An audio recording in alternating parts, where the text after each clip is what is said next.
आज हम डिपॉजिट्स की बात करेंगे in the concept of companies act of 2013। जब भी हम डिपॉजिट्स की बात करते हैं, आपको सेविंग्स डिपॉजिट या सेविंग्स अकाउंट जिसको बोलते हैं, करंट या एफडी सोचता होगा या समझता होगा। लेकिन हम बात कर रहे हैं कि कंपनी जो कि बैंक नहीं है वो पब्लिक से डिपॉजिट लेती है। इस वीडियो में मैं बताऊंगा कि ये डिपॉजिट का मीनिंग क्या है अंडर द कंपनीज एक्ट, कौन कौन से कंपनीज ले सकते हैं।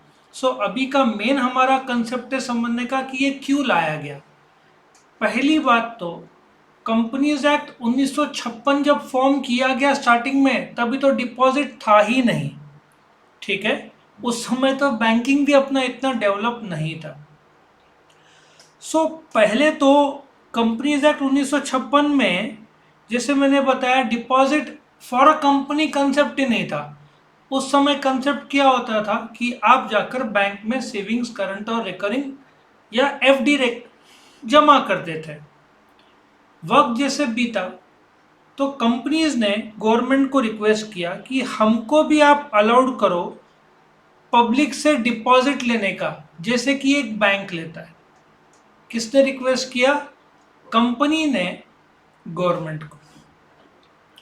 कंपनीज एक्ट 1956 में ये ऐड कर दिया गया, मतलब डिपॉजिट ओरिजिनल नहीं था। फिर उन्होंने कंपनीज एक्ट 1956 में ये ऐड किया कि हम डिपॉजिट्स अलाउड कर रहे हैं।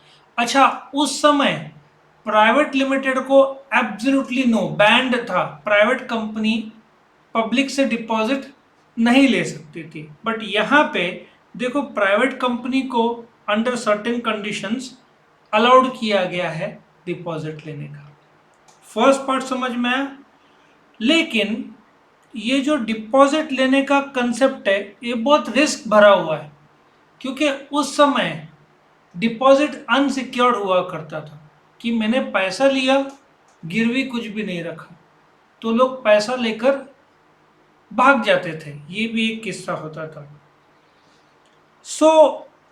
गवर्नमेंट ने बोला कि ठीक है, हम अलाउड करते हैं, लेकिन बैंकिंग कंपनी जैसे कि एचडीएफसी बैंक, एसबीआई, तो ये तो पहले से डिपॉजिट ले रहे, और एचडीएफसी भी कंपनी है, एसबीआई भी कंपनी है। बैंकिंग कंपनी छोड़ के दूसरे कंपनी, क्योंकि बैंक्स तो वैसे भी पैसा लेती है। सवाल ये कि कौन कौन से कंपनी डिपॉजिट ले सकती है। पहला क्या है? Banking company. ठीक है, बैंकिंग कंपनी छोड़ के दूसरा नॉन बैंकिंग फिनेंस कंपनी, जैसे बजाज फिनेंस। वो प्रॉपर बैंक नहीं है, वो आपको स्कूटर के लिए लोन देगी या दूसरे काम के लिए लोन देगी। तो सर उनका बैंक के साथ टाइप होगा ना कोई? नहीं, संबंध ही नहीं, इसका कोई टाइप का संबंध नहीं, ये सब अलग चीजें हैं। बैंक्स डिपॉजिट लेंगे और कर्जा लेंगे। Non banking finance corporation public से डिपॉजिट नहीं लेंगे बट कर्जा देंगे। Mahindra finance, Tata finance, Bajaj finance, ये सब कर्जा देते हैं, डिपॉजिट नहीं लेते।